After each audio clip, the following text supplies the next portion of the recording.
Good morning student, welcome to TSM school. Class first subject है हिंदी। नीलमणि पाठ्य पुस्तक में आज हम पाठ 2 समझदार चींटी पाठ का अध्ययन करेंगे। समझदार चींटी। भले ही चींटी छोटी होती है पर काम बड़ी समझदारी से करती है। कैसे, आओ जानें। समझदार चींटी एक कहानी है आपकी। चींटी आपने देखा है छोटी सी होती है पर वो काम जो करती है वो बड़ी समझदारी से करती है। वो कैसे करती है इस पाठ में बताया गया है कि चींटी किस तरह से समझदार का कार्य करती है, उसके बारे में इस अध्याय में बताया जा रहा है। तो उसी का आज अपन अध्ययन करेंगे। एक चींटी थी, चींटियों की रानी। चींटी थी एक जो किसकी रानी थी? चींटियों की। उसके पास चींटियों की बहुत बड़ी सेना थी। आगे आगे वे चींटी चलती, पीछे पीछे उसकी सारी सेना। सभी चींटियाँ कतार बनाकर एक दूसरे के पीछे पीछे चलती थी। चींटियाँ थी, एक चींटी थी, वो कौन थी? चींटियों की रानी थी। और वो जो एक चींटी थी, उस चींटी के पास में एक बहुत बड़ी चींटियों की सेना थी। तो आगे आगे वो चींटी रानी चलती थी, उसके पीछे पीछे उसकी सारी सेना चलती थी। कैसे? कतार बना के एक लाइन में बनाकर एक दूसरे के पीछे चलती थी। एक बार बहुत पानी बरसा मतलब बरसात हुई। चींटियों का किला, जहाँ चींटियाँ रहती थी वहाँ पानी से भर गया। मतलब जो चींटियों का जो किला था, मतलब जहाँ वो रहती थी, वहाँ पर क्या हुआ? जो उस किले के अंदर क्या भर गया? पानी भर गया। किसका? बरसात का। कुछ चींटियाँ पानी में बह गई। रानी चींटी ने सबको वहाँ से जल्दी निकलने के लिए कहा। मतलब पानी भर गया तो पानी में क्या हुआ? कुछ चींटियाँ थी जो पानी के साथ में बह गई। तो जो रानी चींटी थी उसने जो और चींटियाँ, जो चींटियों की सेना थी उनसे कहा वहाँ से निकलने के लिए जल्दी से निकलने के लिए कहा। आगे आगे रानी चींटी सूखे रास्ते पर चलती और पीछे पीछे सभी चींटियाँ। मतलब जो चींटी रानी थी वो क्या करती? जहाँ सूखा था, जहाँ पानी नहीं था, वहाँ से निकलती तो उसके पीछे पीछे क्या होती? उनकी सारी जो सेना थी वो भी उसके पीछे पीछे। शीघ्र ही सब उस पानी भरे अपने किले से, शीघ्र मतलब जल्दी ही सब उस पानी से भरे अपने किले से निकल आई। मतलब जो चींटियाँ थी, जो चींटी रानी थी, वो क्या करे? उस जहाँ सूखे स्थान था वहाँ से वो निकल के, रास्ते से निकलते हुए आ गई। उसके पीछे पीछे उसकी सेना आ गई। तो जल्द से जल्द ही वो जो पानी से भरे किला था जो, उससे क्या निकलकर बाहर आ गई। अब उनका कोई घर ना था।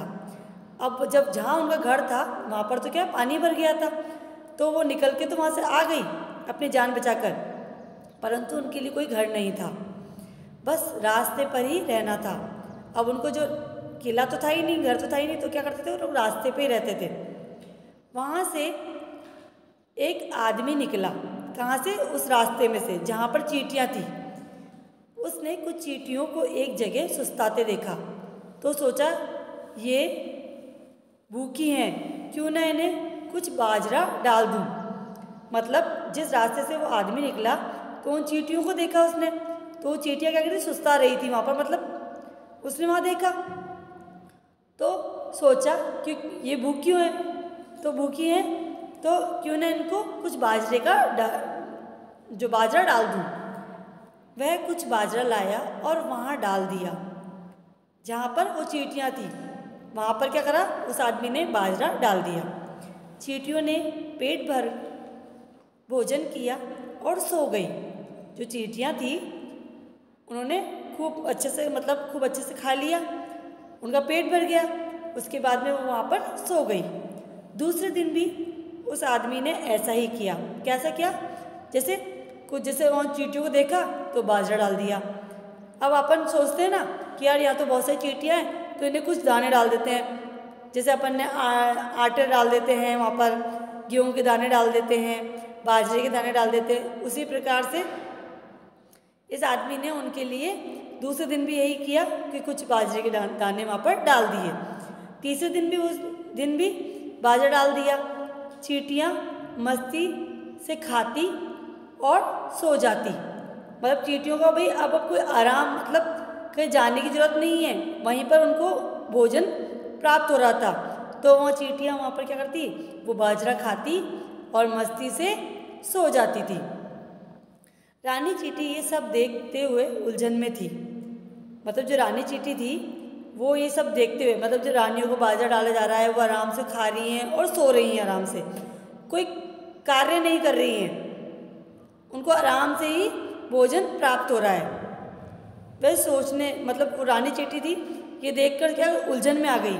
वह सोचने लगी थी कि क्या करें। तभी जो उसे एक उपाय सूझा। किसे? रानी चींटी को। उपाय मतलब तरीका। उपाय का शब्द अर्थ क्या होता है? तरीका। तो तभी वो रानी चींटी थी, उसने एक ये सब जो हो रहा था वो देखकर उसने एक उपाय सोचा। अगले दिन सुबह सुबह रानी चींटी ने सभी चींटियों से कहा। अगले दिन सुबह जब सुबह हुई तो रानी चींटी ने अपनी सभी चींटियों से कहा, सब तैयार हो जाओ, किसी ऊंची जगह पर अपना किला बनाते हैं। भाई उसने सब चींटियों से कहा कि सब तैयार हो जाओ, अब अपन अपना किला कहाँ बनाते हैं? एक ऊंची जगह पर। वह चींटी वहाँ से जाना नहीं चाहती थी। जो चींटियाँ थी वे वहाँ से जाना नहीं चाहती थी, पर क्या करती, रानी का कहा तो टाला नहीं जा सकता। मतलब क्यों नहीं जाना चाहती थी? क्योंकि उनको आराम से जहाँ जगह थी वहीं पर उनको आराम से उनका भोजन प्राप्त हो रहा था। तो वो क्यों जाना चाहेगी? क्योंकि जब उनको कहीं हाथ पैर हिलाने ही नहीं पड़ेंगे, कहीं जाना ही नहीं पड़ेगा भोजन के लिए, तो वो वहीं रहना चाहती थी। तो परंतु क्या करती हूँ चींटियाँ, वो जो उनकी रानी थी उनका कहा टाल नहीं सकती थी। टाला मतलब टालना, बात ना मानना। टाला मतलब बात ना मानना। तो वो अपने जो रानी का कहा मतलब टाल नहीं सकती थी, उनकी बात नहीं मान सकती, मतलब ऐसा तो हो ही नहीं सकता था। सब चल पड़ी रानी चींटी के पीछे पीछे। एक ऊंचे टीले पर पहुंचकर बोली, हम यहीं रहेंगे। जो रानी चींटी क्या बोली? हम यहीं रहेंगे। आसपास से खाना ढूंढकर लाओ, हमें वर्षा के दिन के लिए अपना भंडार भरना है। सभी चींटियाँ काम में जुट गई। मतलब अब वो क्या ऊंचे टीले पे चले गए और वहाँ जा पहुँचकर तो रानी जो चींटी थी उसने बोला कि हम यहीं रहेंगे। अब चींटियों से कहा, जाओ आसपास से खाना ढूंढ कर लाओ कि वर्षा के दिनों में के लिए अपना भंडार भरना है। मतलब अपने लिए मतलब एडवांस से भरना है, मतलब एकत्रित कर लो भोजन, जो ताकि वर्षा के दिनों में अपन को तकलीफ ना हो। सभी चींटियाँ किसमें? काम में जुट गई। किसके? कौन से काम में? खाना ढूंढ कर लाने में। कुछ दिन बीत गए। रानी चींटी ने सभा बुलाई। सभा मतलब बैठक। और बोली, तुम सब सोच रही होंगी कि हम पहला स्थान छोड़कर क्यों आई। स्थान जगह। भाई सभा इसलिए बुलवाई रानी चींटी ने कि भाई सब ये सोच रहे होंगे कि जब हमें आराम से भोजन यहाँ मिल रहा है, कोई दिक्कत नहीं है, कोई तकलीफ नहीं है, तो हम वहाँ से क्यों आए, उस स्थान को छोड़कर क्यों आए। तो इस कारण रानी चींटी ने एक सभा बुलाई। अब सुनो, वहाँ पर तुम बिना परिश्रम के किए खाना खाकर आलसी होती जा रही थी। ये हमारे लिए ठीक नहीं है। ये रानी चींटी ने कहा, परिश्रम, मेहनत। भाई वो स्थान हम इसलिए छोड़ के आए कि तुम बिना परिश्रम के, बिना मेहनत के वहाँ पर तुम्हें खाना प्राप्त हो रहा था, तो तुम वो खाना खाकर क्या हो रही थी? आलसी हो रही थी। आलसी मतलब सुस्ताते रहना सारे दिन, कोई बिना परिश्रम के अपन को जब भोजन प्राप्त हो जाएगा तो अब उसके लिए परिश्रम कौन करेगा? तो तुम उससे क्या हो गए? आलसी हो रहे थे। ये हमारे लिए ठीक नहीं है, मतलब ये हमारे लिए ठीक नहीं है। मैं तुम्हें उस स्थान से ले आई जिससे कि हमें यहाँ परिश्रम करके ही कुछ खाए। भाई ऊंचे स्थान पे कोई जाएगा नहीं, ऊंचे टीले पे, नीचे ज़मीन पे थे तो उनको आसानी से भोजन प्राप्त हो रहा था, तो इसलिए वो उन्हें जो रानी चींटी थी, चींटियों को कहाँ ले आई? ऊंचे स्थान पे ले आई। तो वहाँ तुम क्या करोगे? आने जाने, भाई ऊंचे टीले में हो तो तुम्हें नीचे भोजन के लिए उतरना भी पड़ेगा और चढ़ने भी पड़ेगा, तो वहाँ तुम्हें भोजन आसानी से प्राप्त होगा नहीं, तो तुम अपने भोजन के लिए मेहनत करोगे, उसको ढूंढने की मेहनत करोगे। तो इसलिए उस स्थान से ऊंचे स्थान पे ले आई हो। करके ही कुछ खाओगे, मतलब मेहनत करके ही कुछ खाओगे, आलसी नहीं होगे तुम। कुछ देर बिल्कुल खामोशी रही, फिर चारों तरफ तालियों की आवाज़ गूंज उठी। क्यों उठी? कि भाई जो रानी चींटी ने समझदारी दिखाई है, एक छोटी सी चींटी है जो मेहनत करके भोजन प्राप्त करना चाहती है। ऐसा नहीं कि बिना परिश्रम करे हुए आपको, तो अपन जब बिना परिश्रम करे हुए अपन को भोजन प्राप्त हो जाएगा, कोई चीज़ वस्तु अपन को प्राप्त हो जाएगी, तो अपन उसके लिए मेहनत क्यों करेंगे? तो वो हमारे लिए ठीक नहीं होता है। वही रानी चींटी ने सोचा अपने लिए और अपने जो भी साथियों थे, जो भी उनकी सेना थी, उसके बारे में।